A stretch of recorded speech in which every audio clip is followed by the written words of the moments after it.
What's good? What's good? Crosswalk episode 52. I'm Jax. That's Cross. Um, we had a pretty good weekend this weekend. I think I was pretty solid. I mean, World Cup, but we didn't watch that. But we did You watch some did. fights. I did. I did. I mean, I fell asleep on that. But whatever. So besides that, how was the weekend, bro? Man, I can't complain. We got some good fights. Had a solid fight night card. World Cup final. I can't say I was really watching it, but I know it was a big sports weekend for the world. But looking forward to keeping things going to a new week, and we got an early start for the card this coming weekend. So definitely looking forward to that. How about you? I mean, it was a good weekend, a nice relaxing weekend. Got to watch the fights. This week is going to be crazy hectic for me.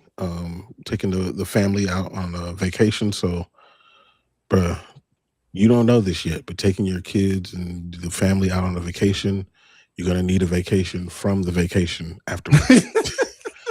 It's going to be... Bro, that makes perfect sense. I'm going to be honest. Already, Jordan knows how this is, man. It's it's work. But episode 52 is a good number, man. This is not like the problems that we had with, what was it, number 49. So yeah, what you got for number 52? So 52, I mean, there's like a couple obvious ones. Like I feel like Ray Lewis is kind of the obvious one. Obviously Ray Lewis, big one. Another big one, Patrick Willis. I was a huge Patrick Willis fan. Actually got a chance to meet Ray Lewis. But I'm going another route with 52. I actually got a chance to play with this guy in college, and my number 52 is CJ Mosley. Won the Buckets Award winner at Alabama, the team I was on, and has had a long flourishing career in the NFL, and doing big things. Nice, that's a good one, man. That is a real good one. And of course, I thought of Ray Lewis and Patrick Willis like those first ones, but after that, pretty sure CC Sabathia wore number 52. Yeah. That's another. That's a good one. Yeah, that's a good one. That's a good one for me. That's an imposing picture, very scary. Did you see he was at some UFC? No, he was at Fanatics Fest, doing the punch on the thing, the punching bag machine. Yeah, he was out there doing that. It just reminds you how big that dude is. Yeah, I don't think people realize how big CC is, especially now. Since he's not playing anymore, man, I know he's taking those vitamins right now, and is in really good shape. Body looks a little different from when he played, but just massive human being. Good dude. Big CC. Did you go up against him? I never got to face CC. Man, I would have been all for it though. Left-handed pitchers, bro, like it didn't matter. I was running to the bat rack. All right, so shout out to Gilly, man. Gilly with the super chats. Yeah. Shooting that $5 over, man. Appreciate you. What's up to Tyler too? Anywho. So UFC Oklahoma. Dricus Du Plessis gets the job done against Kamaru Usman. Were you surprised at all by what happened in this fight? Nah, I mean, if anything, man, I think DDP made it look easier than I thought it was gonna be, honestly. He won 50-45 on one scorecard, and I think 49-46 on the other two. And it was just complete, I'm not gonna say domination, but you could tell he was leading the dance the whole fight, was in control. At no point during the fight were you ever worried that DDP was like hurt or anything like that. Like the variety and the awkwardness and the timing of everything just throws you off. And he was just picking Kamaru Usman apart. Yeah. Rocked him repeatedly with the head kicks, the overhand right. I think it might be a thing where Usman, for whatever reason, like maybe it's his stance or whatever he's looking at, but he just does not pick up things in that area well at all. I mean, he was just getting hit over and over, and he was looking at the ref like, this is this an eye poke, like what's going on? I'm like, bro, what are you talking about? This dude hitting you clean repeatedly. Yeah, it was bad. It was bad.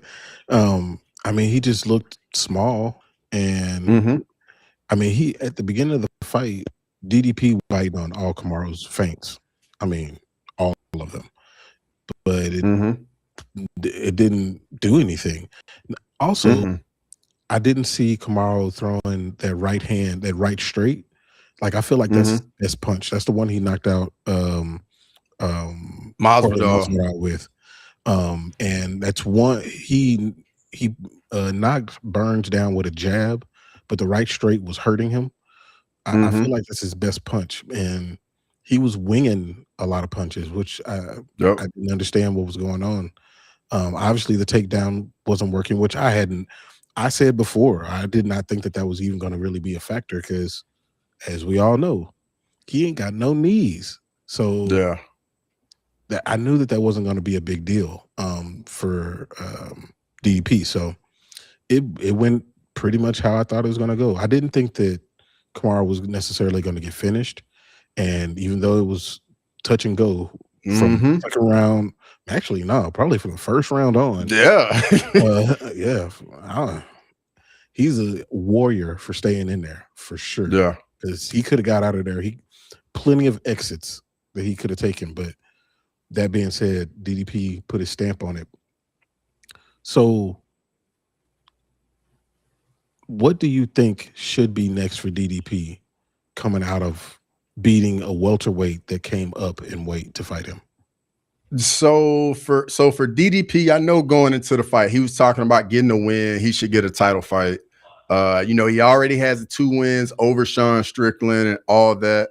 But at the same time, there is a number I think, in my opinion, it's just my humble opinion, I think he's behind 2 guys. I think he's behind Nasruddin Imavov, who's the rightful #1 contender, earned his spot, and Khamzat Chimaev. Khamzat Chimaev lost a split decision to Sean Strickland. Split decision, and then 50-45 DDP not in about a year ago. So I think both those guys are in front of DDP, and he needed to do something spectacular against Kamaru Usman.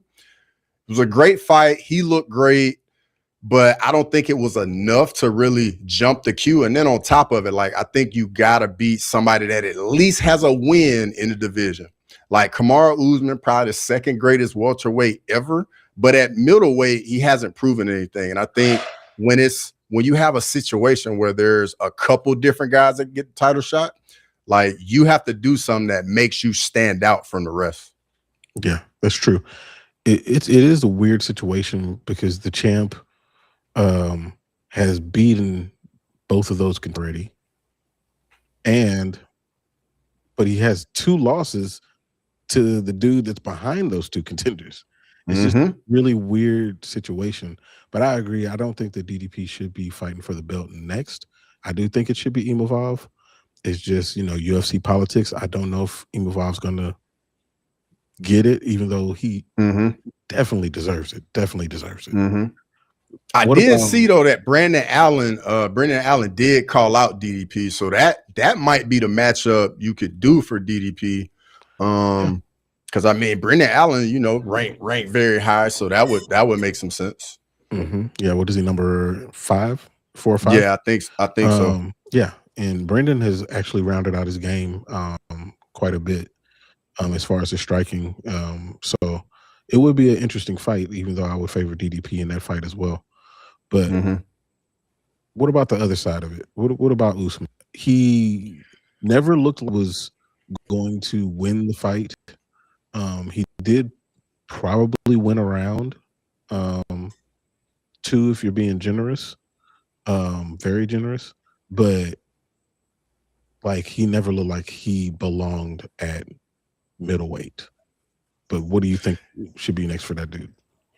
So just piggybacking off what you just said, Kamaru Usman, second greatest welterweight ever, 100% very competitive at middleweight, but I think his greatest strengths at welterweight pretty much go away at middleweight. I mean, he uses his physicality a lot at welterweight, and he just can't really do that at middleweight. And then he really turns into a wrestler that has some limitations trying to get the takedown, just physically, like his body just isn't what it was 4 or 5 years ago. And then the striking, like, yes, it's gotten better over the years, but Kamaru Usman is never going to get confused of one of the best strikers in any division. Like, is his striking gotten better? Absolutely, but that's not what he does, like, to really, really stand out. Yeah. Personally, I think if he goes back to 170, he still is very dangerous, still can compete at the top of the division. 170 right now is probably in the best shape it's ever been in. There's more contenders down there than there probably has ever been in division's history. I don't know if he wants to feel as though he has to beat a few of those guys now, but that's really where he is now. Like, we probably won't see him headline again, maybe ever.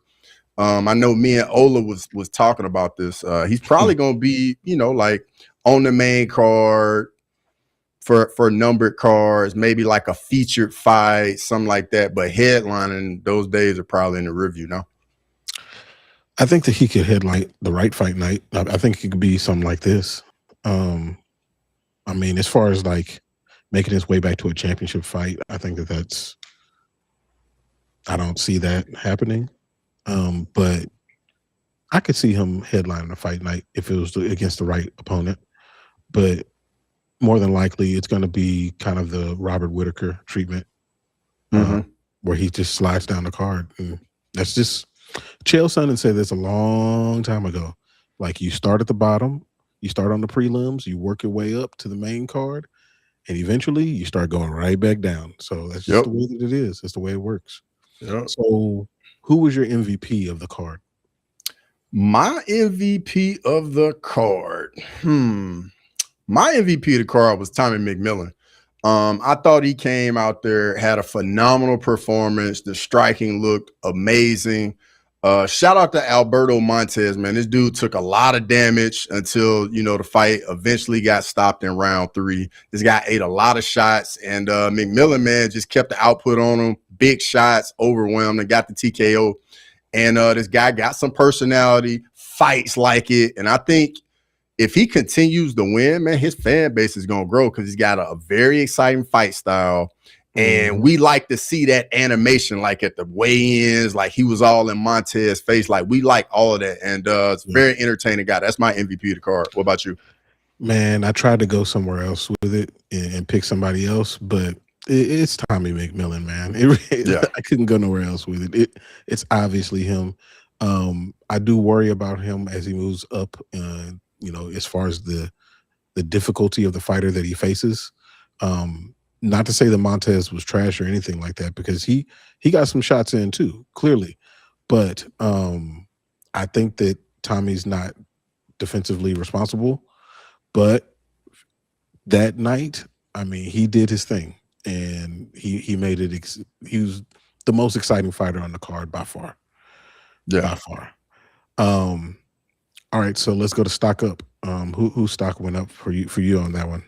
So I'm going a little bit off the beaten path. My stock up, man, is Fatima Klein, man. Like, for me, bro, she looked super well-rounded, like physical, like comes a fight, and she looked like she got skills everywhere. I think she's going to be a real contender in this division. Got a 30-27 clear decision over Tabitha Ritchie. I think she is definitely a contender we got to keep an eye on, and very exciting too, man. Like, I enjoyed watching her fight. But yeah, for me, it's Fatima Klein. What about you? I'm going to say this one, but I'm still tentative about it. But I'm going to say CLD.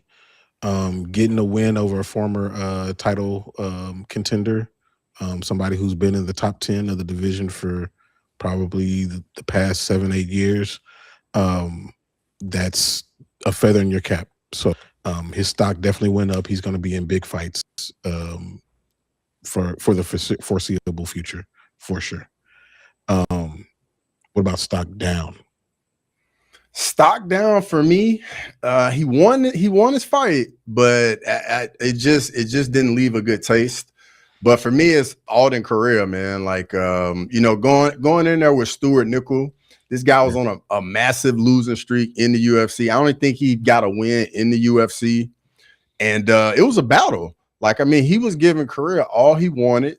And this fight and the matchmaking was pretty much like a showcase for him to go out there, be exciting, even get a finish, look good doing it. And that's just not how the fight went. He's still very young, got a lot to learn, trains with Joshua Vance. So, I mean, he's going to be around some high quality competition in training and in the locker room and all that. And I think he's going to get better. And the young guys, man, you need fights like this where you're supposed to go out there and dominate. And it just does not go like that. And you still win the fight. And you got to learn from it. Like, smart fighters can learn from ugly wins. And I think that's what really, really like makes those guys elevate. So hopefully he can learn from it, keep improving, and come back and looking better in his next fight. What about you? Man, my stock down was Austin Bashi. And it was funny. I was talking about him, as the fight was on, and my son heard him, my 5-year-old, and he was like, "Austin Trashy?" I was like, "No." I'm like, that's not his name, man.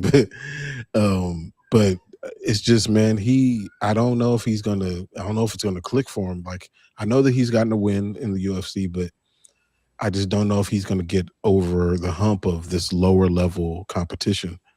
And when you get stuck like this, I don't know if he's going to get the benefit of the doubt of losing 2 more times before he's out. Because it just doesn't seem like it's progressing. So yeah, it was definitely down for me on that one. Let me look at these comments real quick too.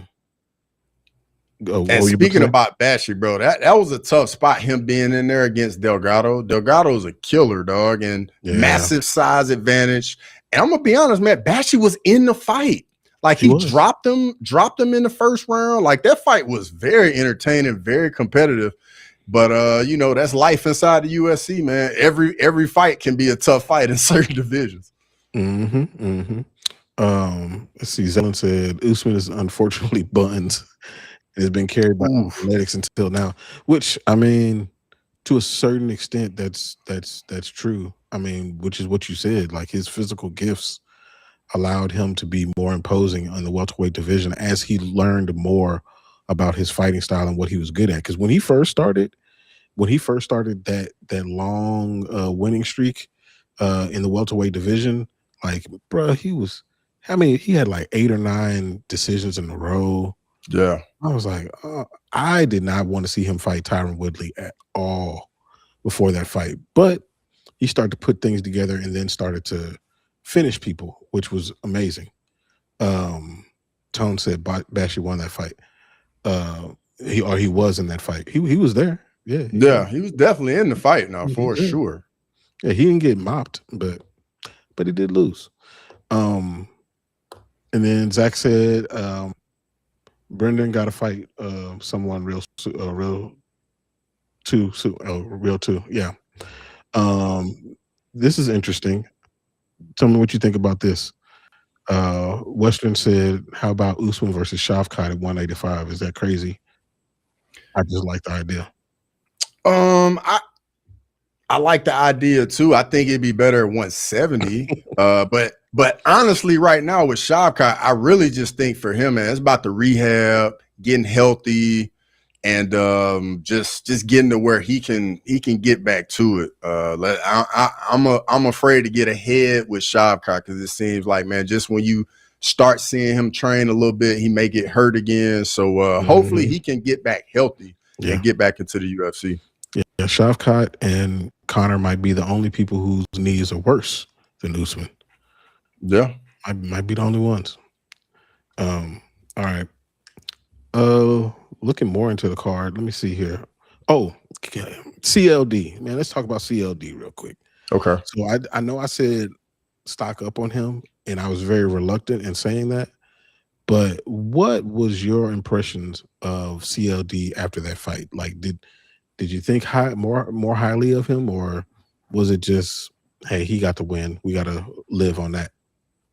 So going into it, man, you could see he was definitely had a speed advantage over Cannonier, and Cannonier picked up on it pretty well. And anytime they were at range, Cannonier was just trying to figure out a way to get in the clinch, put CLD up against the cage, and take away that speed advantage from him.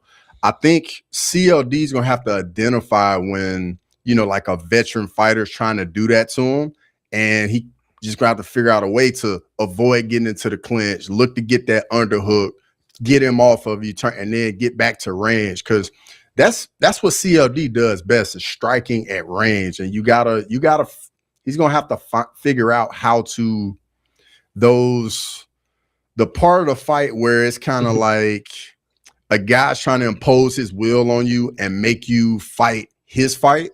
He's got to figure out ways to negate that and get back to what he wants to do and his strengths. And I think, like I saw Cannonier and him talking after the fight, and Cannonier was giving him some jewels, telling him about what it was like being in front of him, what he was seeing, what he probably needs to do a little bit more and just get better. But I think, it's just a part of the process, man. Like you're constantly learning, constantly adding things to your game. But I mean, CLD got the win. Was it exciting? Was it flashy? No. But he win, he advanced, and hopefully, he can learn from it. Yeah.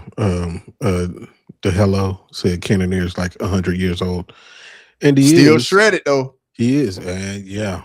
Hey, dude is in amazing shape. You can never take that away from him. But yeah, I agree as far as CLD. And I think that hopefully they continue to slow play him instead of, I don't want to see CLD go from, being ranked number 10 and fighting somebody at number 2. Like, I don't want to see that. But I would enjoy watching CLD against Brendan Allen. I think that would be interesting to see how much he's progressed and see, can he stop those takedowns? Just to see what happened. But I don't. Yeah, I think there's still question marks when it comes to him. Yeah, but I agree with that. But he's in the right place. If you can win and learn, like, that's even better than losing and learning. Yeah, way better. What about Cannonier? Do you think that he should still be out there, or do you think, hey, that should have been the last time? It's tough because I like Cannonier. He's 42 years old. But I really think he can be the gatekeeper at middleweight. He's still very tough to get out of there. Even when you're ahead in the fight on him, he still is not an easy out. He's going to make it a tough night for you. But the question is going to come down to if he wants that role, that responsibility, being the gatekeeper at middleweight. Like if that's what he wants to do, that's pretty much what it's going to be for him. But I don't think there's any more aspirations to like working his way back to the title or anything like that. But definitely a tough night out of the office for anybody at 185. For sure. Yeah. When he started getting hit with those shots and he was still there, I was like, okay, that dude is, he ain't washed. And neither is Usman. Neither one of them are washed. I think when, at least for me, when I'm putting out there that I think people should walk away, it's like, I think you should walk away before you get washed, before the Tony Ferguson downfall happens. We don't want to remember you for the way things ended, because when we talk about Tony Ferguson, what's the first thing that people think about? That losing streak. They forget about the winning streak that he had. He had a long winning streak that was twice as long as that. So I would hate for something like that to happen to any of these, great fighters, including Izzy. Like, I don't want to see that. So that just gave me an idea. I think I like CLD versus Izzy. I don't like that. I know you don't. I know you don't. No, I don't. Actually, I think Izzy will win that fight, man. See, there you go. I do think Izzy will win that fight, because it's exactly the way that he likes to fight. I think he wins. See, there you go. We found a fight for Izzy now. Hey, here we go. Yeah, I like it. There we go. Okay. I just don't want to. honestly, the reason I say I don't like that fight is because I don't want to see Izzy fight anybody. Gotcha. I got you. That's I really got what you. it comes down Nah, to. I get it. Trust me, I get it. I get it. Yeah. Have you seen Izzy and Mighty Mouse got a new podcast? I did. I saw a clip from it where they were talking, but I haven't seen the full podcast. It's pretty good. Though. It's pretty good. Oh, I'm sure. I would imagine so. You know, with two of the greatest fighters ever, their minds talking about fighting, I bet it's probably amazing. Yeah. Oh boy, if Ola hear you say that Izzy is one of the greatest fighters ever, boy. Oh, you know, bro. Hey, he ain't trying to hear it this week though. He ain't hearing nothing. We ain't gonna hear nothing from Ola all week. Nah, he having a tough time. He having a tough time. Okay, let's see what else. Oh, one thing I wanted to say about the Tommy McMillan, and I hinted on it earlier a little bit, is his defensive responsibility. Do you think that fighting the way that he fights with that pressure style? I think I was listening to somebody and they said that he's like a mixture of Sean O'Malley and Max Holloway as far as the way that he pressures.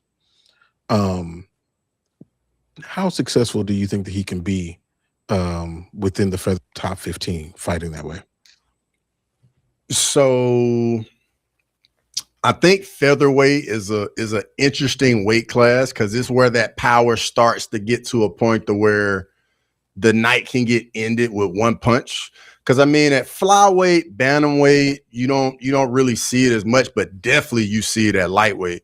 So featherweight, because I mean, you think about it, we talk about some of the hardest hitters at featherweight. You got Josh Emmett, Ilya Topuria ever. Like Josh Emmett, crazy power, but it ain't like he's just knocking everybody out in his wins. So I mean, I think at featherweight, you're allowed to be a bit more reckless because just the power coming at you just isn't usually that one punch death touch, basically. But I mean, at this level with the 4-ounce gloves, like you can't do it long term and be successful. I mean, a perfect example, Justin Gaethje came in the UFC, walking everybody down, marching forward. And then he ran up against Eddie Alvarez, Dustin Poirier, and he learned a lesson. Like you can't just be so reckless. Like you got to be a bit more calculated because these dudes got big time power. So I like the pressure, I like the style, but I think he's definitely gonna have to clean up some of the defensive holes that he leaves. Yeah, to me, like the pressure, like you said, it's exciting and everything, but he's one good shot from turning it into Chris Moutinho. Yeah. One. And, you know, the next thing you know, he's on skates. Because, I mean, Montez hit him with some shots. He hurt him. But, yeah, but he'll be exciting until the end. I'm interested to see how that goes. The Hello said, I don't know if you guys mentioned, did you see Ben Askren back at REF versus Bella? Inspirational. I did see that. Yeah, very inspirational, man. This dude almost passed away with the whole lung situation, man. Yeah. And I'm gonna be honest, like when I saw like a picture where they had like the photo of him like right when he got out of the hospital, and now the fact he even went from the one picture to that, hey, shout out to Ben Askren, man. Like to battle through something like that, like I mean, you got the utmost respect for real. Absolutely. And that's just a great story. And man, I wish him none but the best for real, man. Yeah, for sure. And hey, shout out to Bilal. He got a win. You know, he needed it. And speaking of RAF, did you see that Kobe Covington beat Arman Tsarukyan? He did. He did. Kobe needed a win. You know, the first time you seen Kobe and Usman in the headlines together. Not together, but they was together. So yeah, it was interesting to see. It's crazy how long ago that Usman and Covington beef was and their fights, which both of them were remarkable fights. I think the first one probably should eventually go into the UFC Hall of Fame. But yeah, like it's crazy how quickly the cycle turns, and now they're the old guys. Yep. Yeah. Yeah, Arman. I'm sure Armin is mad about it. I'm sure he's Hell mad yeah. about it. You know Armin pissed off about that, dog. Of course. I mean, it is what it is, but maybe he'll get a title shot after this. Who knows? Who knows? All right. Let's see here. Oh, let's talk about some overreactions. So a couple of things that I was going to say during our rundown of the card, I really had to stop short in saying it because it would have jumped into this overreaction. Okay. So, all right. So I got 3 of them. Here's the first one. I was watching, it was something on Instagram that I saw, and somebody was putting together who they thought were the top 3 fighters of all time in each division, outside of the women's divisions. And he got to middleweight, and pretty obvious. You got Anderson Silva, Israel Adesanya. But then here's their overreaction. He put Sean Strickland is the 3rd best middleweight of all time. I mean, I think that 3 spot. I mean, if you think about the other guys that are probably in the running for that, I mean, I don't think that's an overreaction. I think you can make a solid case for that. I mean, he's a 2-time middleweight champion. Beat Khamzat Chimaev, beat Israel Adesanya. But I think another guy got an argument for being there too, and that's Dricus Du Plessis. He got 2 wins over Sean Strickland and got a finish over Israel Adesanya.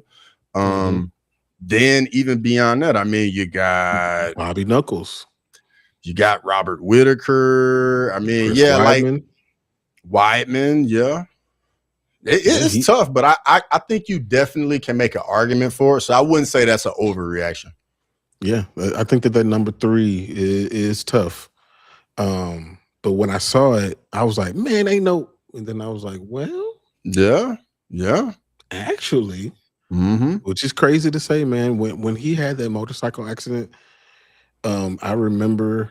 Did you guys leave Bisping out? Yeah, I did. But he top 5 though. Bisping top 5, 6, something. He in there.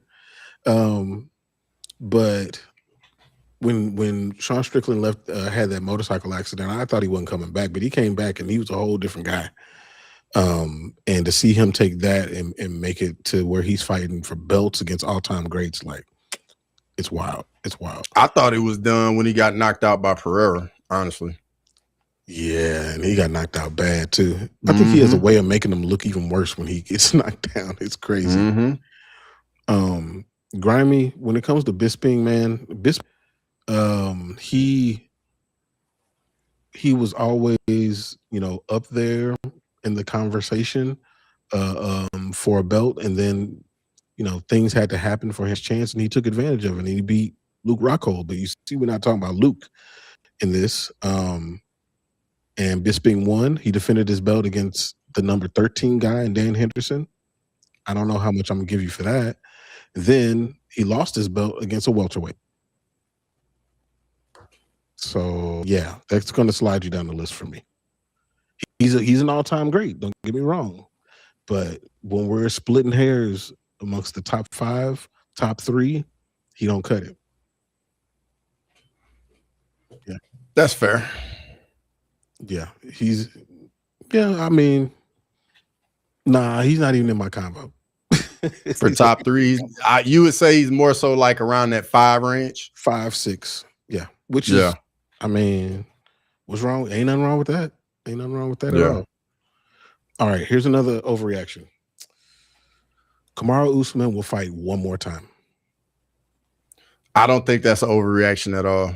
When the gloves came off on Saturday, like, if he had retired, it wouldn't shock me at all, bro. I was like, oh yeah, he's definitely retiring. So saying he only has one more fight left, like, that's not an overreaction at all. That could definitely happen. It's funny because I've been messing with Ola for probably like over a year now, saying 2026 was the last year of Kamaru Usman. So we'll see. We'll see if I was on to something with that.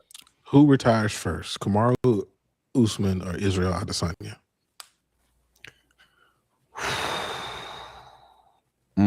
How old is he? Like 35?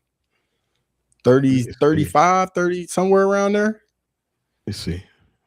I mean, for me, Izzy's losses have looked worse. I think Kamaru's a bit more competitive right now. But I don't know if that desire is still there quite the same. Because I mean, Usman's fighting dudes at the top of the division and still super competitive. He ain't getting finished. You know what I mean? Yeah. Izzy turns 37 on Wednesday. Oh, wow. Oof. Honestly, it wouldn't surprise me if both of them retired after their next fight, honestly. I feel like if Izzy loses his next fight, like, yeah, he's done. He's done. Who mentioned it earlier? Somebody mentioned it earlier about the whole gym beef. It was the hello, yeah. That whole situation is wild, but I think it would be Izzy that would retire first. Okay. I think it is because of the competitiveness, because Usman is still winning at welterweight. I mean, he just before this fight, he beat a person that was just recently in the top 6 and beat him soundly. Yeah. So like, bro, Usman's still right there. Like, he is like literally still, especially at 170. Like middleweight, I think he's a little too small at middleweight, but at welterweight, you cannot tell me he is not competitive with anybody in the division. I mean, if Usman comes out and they announce he's going to fight Belal Muhammad, who's ranked number 7, like, you think that he can't beat Belal Muhammad? I honestly think Usman would be favored. Who you think would be favored if they got matched up? I think he would. And he should. Do you think that he can beat Sean Brady? I think him and Brady would be very, very tough.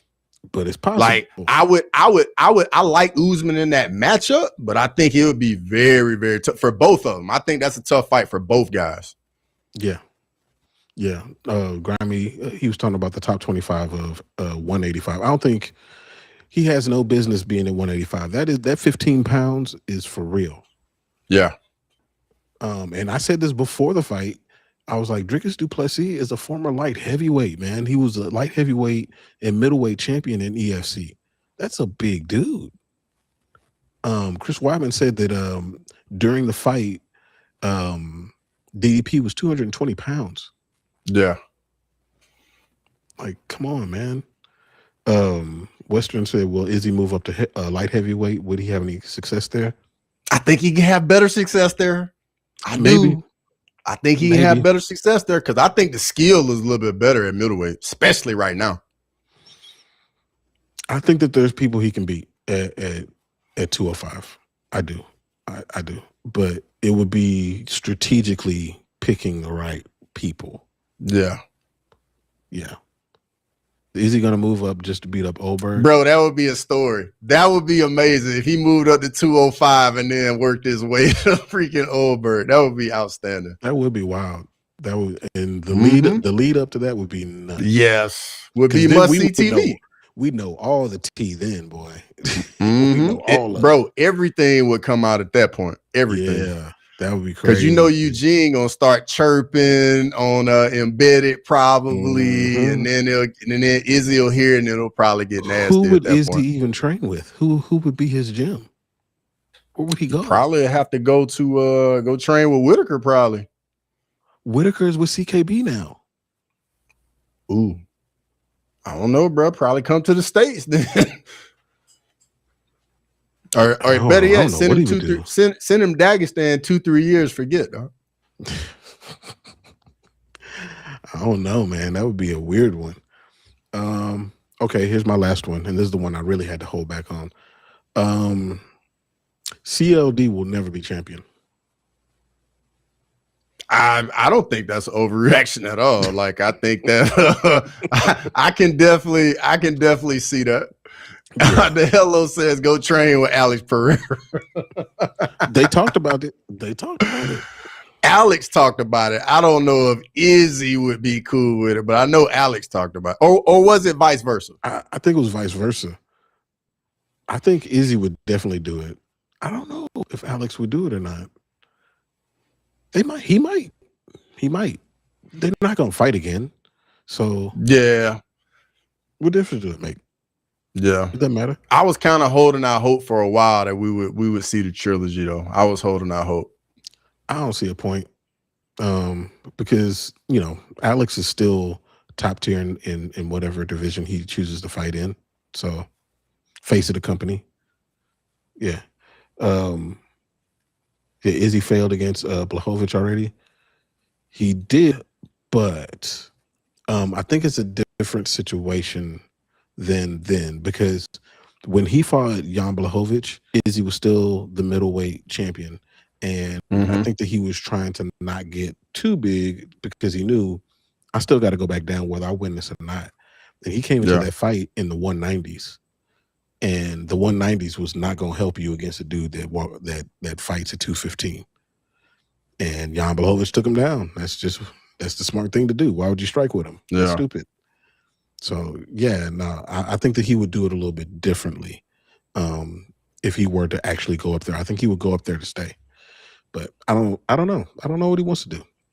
Bro, to me, that 185 to 205 weight difference for me, I feel like the big middleweights are literally just light heavyweights that can get in shape. Honestly, because I mean, if you think about the biggest middleweights, they 6'3", 6'4", and you go look at all the light heavyweights, they pretty much all 6'3", 6'4", all of them. I mean, you're about this size. Could you cut to 185? Yeah, I could hit 185 if I wanted to. Yeah. Jan was massive. He sure was, and he should have been. It was a smart thing to do. Jan was extremely strategic in that fight. It wasn't exciting, but it was very strategic. Very. And Grimy, we're gonna talk about that. We got that coming up. Yeah. Actually, talking about Jan and Navajo. Yeah, we're gonna talk about it now. Let's talk about it now. Since we're talking about Jan. Obviously, Jan Blachowicz was initially supposed to fight Bogdan Guskov. Guskov, yeah. Who has been moved up to fighting this weekend. Yep, it's Magomed Ankalaev, the #1 contender in a massive fight for him. So Jan had to take on the young up and comer in Navajo Sterling. So what were your thoughts? And you know what? Who called it? Was it Grimy that called it? Yeah, it was somebody in our chat on a live stream that said it. I think it was Grimy, matter of fact. So shout out to you, Grimy. Yeah, that was a good call, man. But I like the matchup. I especially like it for Navajo Sterling because I think, you know, Blachowicz, man, I think he's like, what, 42 now, coming off like a couple shoulder surgeries. You know, he's definitely at the tail end of his career. So I think I really like the matchup for Sterling. Blachowicz hasn't been using the wrestling very much lately. He was for a little while. He was trying to use it, but now it's just purely striking. And I think Sterling's going to be a little bit faster. I think his reactions are going to be a little bit faster. Blachowicz still got that power, but if you think about it, he ain't really knocked anybody out in a while. I think the last time he knocked somebody out might have been Rocco, maybe? It was Dominic Reyes. Reyes? Yeah, like it's been a minute. Because, I mean, he got the TKO against Rakic, but that don't count. Rakic tore his knee up. But yeah, he knocked out Reyes in horrible fashion, but that was in 2020 or 2020. Exactly. So I mean, it's been a while. If anything, man, I think this was very smart on Sterling taking this fight because I mean, you know, once Guskov went to fighting this weekend, Blachowicz came out. I was like, I'm trying to stay on the card, and I think it was very smart because I mean, he's still ranked super high. So if Sterling goes in there and get this win, man, he gonna shoot up the rankings at light heavyweight. Yep. And where does Sterling train again? CKB. He's a CKB guy. This is getting real interesting. Are we going to eventually see a situation where Navajo Sterling and Carlos Ulberg cross paths? It could happen. It could and the way 205 is looking, it's looking highly likely because I mean, you think about it, man. Who are the contenders at 205? Ankalaev, Guskov, Yuri, Khalil Roundtree. I wouldn't put Jamal Hill in there. Nah, he a heavyweight now. Exactly. Like, bro, you get one decent win at 205, man. You knocking on title contention. Yeah. Yep, he's right there. He is right there. So that's an interesting situation that CKB is about to run into, or maybe run into. And when the up and comer, the young lion fights the old lion, there's always an opportunity for them to jump up there and take what they got. Sometimes it works out, and sometimes they get pressed back down. I mean, they tried to do that with Dustin Poirier and BSD. And BSD was looking real good for a little bit there, but then things happened, and this is another situation where good things could happen for Sterling. Like you said, Jan Blachowicz, 43 years old. It's kind of wild that we're seeing all these 40-year-olds still around. But these 40-year-olds that are still around are people who either fought for or held a belt. Yep, every single one of them. And you got to respect them when you go in there with them too, because they smart. They know how to fight. They know what they're doing. He said Jamal Hill look like he ate DC right now. Dude, real talk, bro. Real talk. Real talk. He looks so bad right now, dude. Bro, the hamburger, like the hamburger helper hands, bro, like get me every time, man. No, that's easily the worst tattoo I've ever seen. Is so bad, man. He is a mockery right now. I always say that Nico Montano is the worst UFC champion. And Jamal is making a run right now. And it ain't got nothing to do with the fighting. It's everything outside the cage right now. He's making a run for it. But yeah. Okay. Let's see. What's another upcoming fight that I'm interested in? Oh, Michael Venom Page. Nursultan. Yeah, Nursultan. Yeah. Do you know if that's happening at middleweight or welterweight? Middleweight. So I'm gonna be honest, man. I think that might be some trouble for Nursultan. Like, cause Nursultan don't wrestle a whole lot, bro. He don't grapple too much. He gonna be on the feet with MVP. And I don't care who you are, bro. If you're on the feet with MVP, it's gonna be a tough night because it's just how do you really train for that style and then that speed? And MVP is one of those guys when he come up to 185, he still got the reach. And MVP is 6'3", so it's not like he's super small. I know Nursultan is massive. He's like 6'4", 6'5". 6'5", yeah. Yeah, so I think that fight for him, man, just that style and the movement of MVP is going to give him some issues. So that's going to be an interesting one. VP, another person that's getting close to 40, 39 years old. But yeah, like the range that he normally fights with, him fighting somebody who's actually taller than him that's going to be really, really interesting. I think Nursultan has some pretty good grappling once it hits the floor. It's getting it to the floor that's the problem. And I don't think MVP is going to allow him to get it to the floor. So, like you said, it's going to take place completely on the feet. But that's going to be a really interesting matchup. And it's going to be a tough night out for him. I'm curious how the negotiations went for MVP because he always says that he's more comfortable at welterweight, but he's done really good things at middleweight, and he was ranked at middleweight for a little while there after he beat Shar Bullet and was it Shar and Cannonier? He beat Cannonier too. Yeah, real talk. Yeah. So I don't know. That's an interesting fight, man. That's a real interesting fight. The Hello's talking about Jamal. He said, "Do you think he can go on a run at heavyweight?" No, I don't think he's going on. I don't think he's going on a run. I don't think he. I don't even think he's running to train either. Nah, by the look of him. He said, "I could see him probably getting top 5 and getting KO'd bad." No, I think he'll get KO'd before top 5. Yeah, dude. No, Jamal has power. He has speed, but that's when he's in prime condition. And even his prime condition, he's not in prime condition, ripped or anything like that. He doesn't.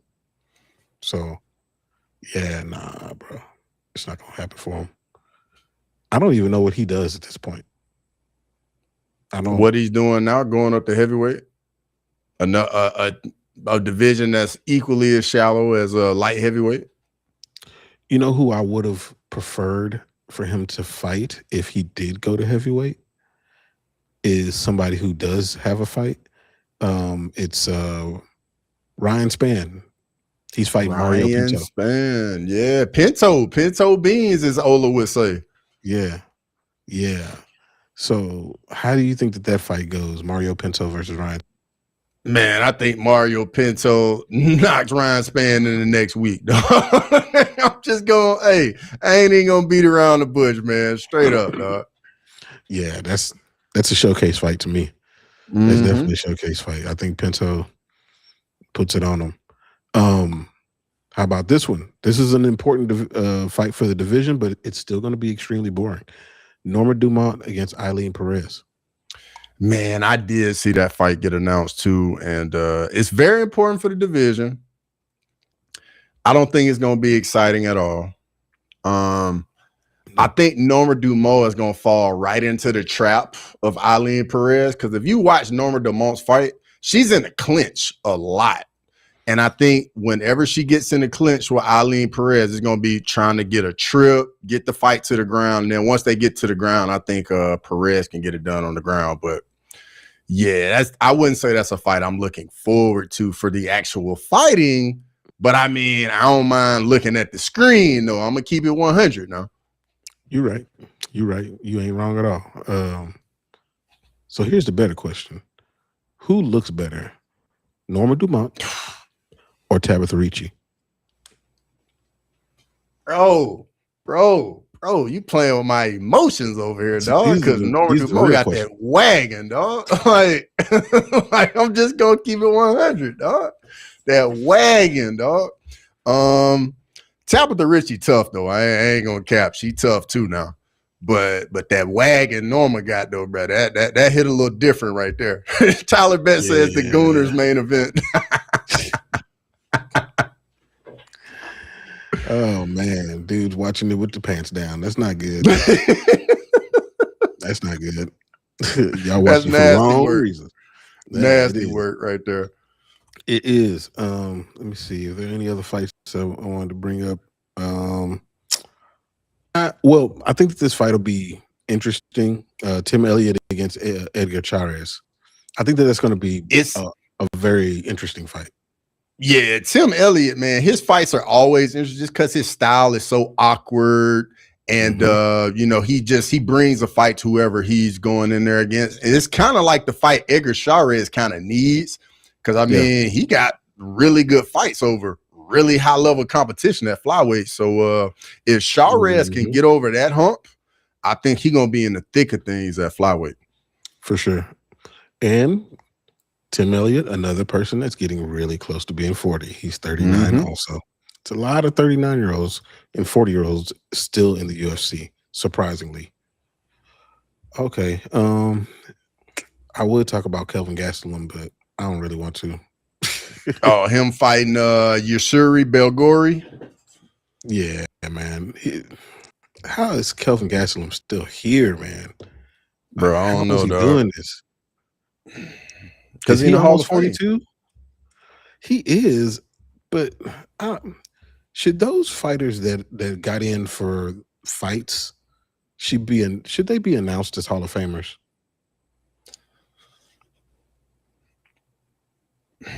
I think with how young the sport is, yes.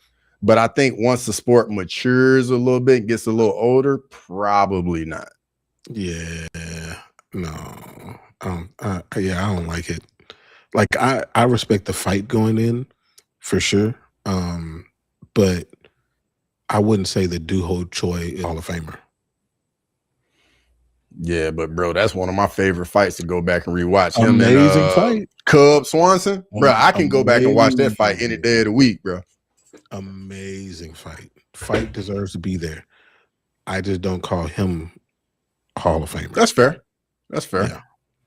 Not to say that he can't get there though, because I mean, if he puts it together and figures it out, because he's extremely exciting. Yeah. Are we gonna look at Abu Dhabi any? Oh, you know what? We can glance at it. Let's see. Yeah, and it's an early start too, chat. It's an early start this weekend. Yeah, you streaming that one, right? Bro, you already know.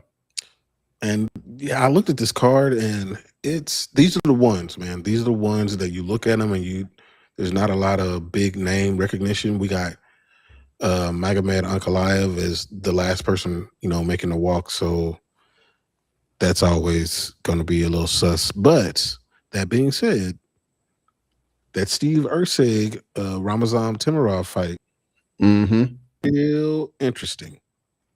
Yeah, and we also got a showcase on in the feature fight, the Islam Dulatov dude, bro. Yeah, it's gonna be a showcase. I'm expecting him to go in there and do very bad things to Wellington Turman, bro. Like I remember watching this dude on Contender Series, and I was actually streaming it, man. Like I got a lot of people from Germany came in the chat, man, showed me some love on the channel. So I definitely looking forward to seeing this dude fight. Actually, I think this dude's like a former model too, like Oldberg, and but yeah, dude got some power, bro. I'm definitely looking forward to him. Yeah, that's gonna be a quick night out, I think. Dulatov, at least on the UFC side, he's a minus 750. Yeah, he gonna go in there and do something bad. Yeah, and then Rizvan Kuniev against Tyrell Fortune. I did not know Tyrell Fortune was ranked. That just shows you how bad. How? I don't know. I don't know either, bro. I do not know. Like oh my goodness, the heavyweight division. Ooh, bro, I'm gonna tell you one. I don't think anybody gonna talk about, but it actually is a really good fight. The first fight on the card, Mike Davis against the Alieve dude. Yeah, bro, that's gonna be a good fight. That's gonna be super competitive too, because Mike Davis ain't no slouch, and Alieve, I mean, this dude 11-0, man. That's the first fight on the card, first thing in the morning. Be ready to go. Yeah, man, Mike Davis, dude, he's so talented. It's just you don't know which version of him you're gonna get. If you get the one that's just he's got his head on straight and he's going to come in there and actually strike, that dude, he can beat tons and tons of lightweights. Like, he should be ranked the way that he fights. Yeah. But if he comes in there with the wrong mindset, terrible things happen. Which you can say that about a lot of fighters, but not somebody that has the talent that Mike Davis has. Yeah. Man, I got a question for you. This is a little off topic, but it's not too far away. Are you worried about this weekend's card at all with everything going on in that part of the world right now? Yeah, I am. Cause I mean, bro, like it's some crazy stuff going on in the world right now in that region. And I'm gonna be honest, when I saw this announced, I was like, is that still gonna happen? Like, they might move that card or something? It's gonna be interesting to see what happens in the next few days. Cause I mean, like it's some crazy stuff going on over there right now. I think they should have moved that card right on down to the Apex. That's a very dangerous thing to be doing. But I guess they feel bulletproof, so hopefully it goes off without a hitch, but we'll see. Tyler Betts said, you like Tyrell Fortune as a dog? I do not. Absolutely not, Betts. Absolutely not. He said, I think he can do Tybura, but it was close. Beating Tybura doesn't really do it for me. What's the odds on that? What are the odds in that? Let me see. Yeah, because on my site they ain't even up yet. But on the UFC site, it's minus 270 Kuniev, plus 220 Fortune. So nah, I don't like Fortune in that. Nah. He said what card and where? The one that's this weekend. Yeah, it's in Abu Dhabi this weekend. Yeah. And I don't know if you know where Abu Dhabi is, but it is literally right next to Iran. Yep, into the thick of it, right in it. So, and I mean, and they have been shooting some of them things over there too. Yeah, they've been letting them go. So, Hopefully all of them are safe and they get the fights and they get out of there. I don't think it should be happening. I really don't. Not over there. Cool. Let me see if there's any that I wanted to bring up on this thing. Walter Walker's on the card, but I mean he's in there with Thomas Peterson. That should be a hook. Ooh, Bonfim, Axel Sola. That'll probably be fun. That is going to be. I'm surprised that fight is happening there. Like, why is that fight not in Spain? Not Spain, but France. Yeah, in Paris. Yeah. Why is that not on that card? I don't know. I mean, and Sola is a pretty decent size favorite too. So that's a weird one. I'm not sure why they did that there. Sam Patterson against Santiago Ponzinibbio should be a swan song, I think. Yeah, Patterson should go in there and do what he needs to do. Walker definitely by sub against Peterson. Definitely. Yeah. I think Patterson finishes Ponzinibbio and Ponzinibbio retires. Sub or on the feet? On the feet. I think he TKO, not a clean knockout. I like watching Cody Gibson fight, but he always tends to come up short. But I do like watching him fight. Bro, Cody Gibson a little dog, bro. Like a dog. Yeah, he ends up coming up or the end of the stick on things, but he's exciting, man. He's really exciting. Yeah. Hopefully, going back to what we said earlier about McMillan, like I hope he doesn't fall into this side of being a fighter where super exciting, keeps losing. Hope that doesn't happen for him. Oh, I have one more question for you. I know we over time, but I got one more question for you. I saw earlier in the week or last week, Mighty Mouse was showing George St. Pierre the mousetrap, the one that he hit on was it Ray Borg? The flying armbar. Flying armbar. Which submission do you think was better, that one or the padlock? I think the flying armbar was the best one, bro. That was sick, man. Because you got to think about when he did it, we hadn't seen it, and like even since, I mean, how rare is it to see like those flying submissions like that? Definitely for me, man, it was the flying armbar. Yeah. Shout out to Evil Genius. Good to see you in here, bro. Sean Moody, he strolled up in this thing. Yeah, the padlock, man. I saw the Gracies. I went on their channel and they were showing how he hit it and everything that went into it, and it really is the Peruvian necktie, the anaconda, and the darce all mixed up, and those spell pad, which happens to be Patty.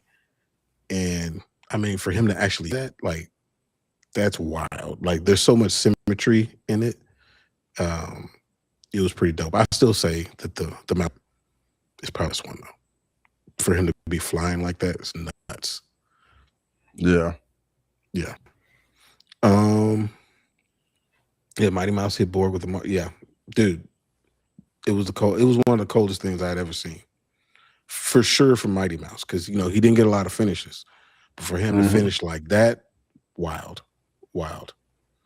And just think about the presence of mind you have to have defensively to try and defend it while you're falling to the ground. Like, you got to try and figure out where his legs are and where his hips are mid-air. Like, bro, that was crazy. He pulled that off. Yeah, the Hello talked about Patty doing crazy subs with the flying triangle. Patty is very good at flying triangles. Yeah, very good at them. Yeah. Cool. Bro, BSD's IQ is negative to Hello. Negative. Like, bro, I think, matter of fact, I think I mentioned it on Crosswalk that week by saying, like, BSD might shoot for a double and then his neck gonna be hanging out there for a guillotine. Yeah. I mean, he already shown it against DP. Poirier. Yep. Like, that's literally where the don't be silly, jump to Gilly came from. you know, where it really like exploded. Like he just tends to do that. But Patty said in an interview with DC beforehand that that's his Achilles heel, and that's why he's been successful. That aggression. You know, that's how he wins fights too. So it's a double-edged sword for him. He is a wild fighter. That is true. Definitely. Who's lower, him or Yuri?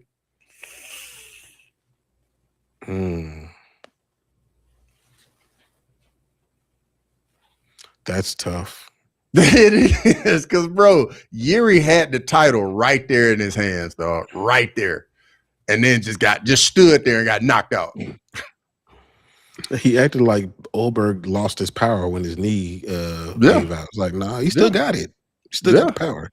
And bro, Oldberg showed it to him like 3 times. He was like he fainted right there with the hook, and then Yuri just stood there, and the next thing you know, just looking up at the lights. Dude, this is a solid comment. Patty will never be champ. Ooh. And somebody's at the door. I don't know. You talk about that real quick. I'll be right back. All right, so Patty will never be champ. Man, that's a tough one, because Grime, I'm gonna be honest, bro. He is close, like close. We got to go back and remember, man. He had a dog fight with Gaethje just in January, who's the champion now. So it's not like Patty's super far away. I definitely think on the feet, though, definitely got some holes that he needs to clean up, can definitely get clipped. But I think his grappling, man, is so good. He's just going to be so dangerous for whomever he gets in there against, honestly. Let's see. The Hello says, Yuri wasn't an Ice Cube thing. It was a weird culture respect thing with the samurai. I wonder if we could go ask Yuri right now, like what was going through his mind in that moment, and if he would do anything differently with hindsight. That's Patty at the door. Yeah, he heard him talking about him. He pulled up on him. I'm a hater. I hope Patty loses his next 6 fights. Hey, I get that, Dr. Evil. I definitely get that, because I mean, we all have fighters that we just do not like for whatever reason. So I totally get it. And I'm gonna be honest, I was not a believer in Patty for a very long time. I even saw Patty fight in person. But I think I've come around to the fact that, like, super tough, and the grappling is elite. The jiu-jitsu is elite, and he is very, very dangerous in the jiu-jitsu game. Yeah.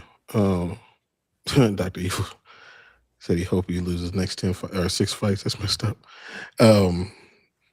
When did you come around to Patty? Was it when he lost to Justin, or when? Nah, it was the Chandler fight. That's what really, I was like, okay, I probably need to like stop just like, it's Patty. Like he got a robbery win over Jared Gordon. I think once I saw him going there just completely dominate and destroy Chandler, like he didn't even belong in there with him, I was like, all right, like he's a legit guy in the division. All right, before we jump off of here, who is the fighter that you just don't like them, and you never will, no matter how good they do? Man, you're gonna drop that on me right here. Fighter I just do not like.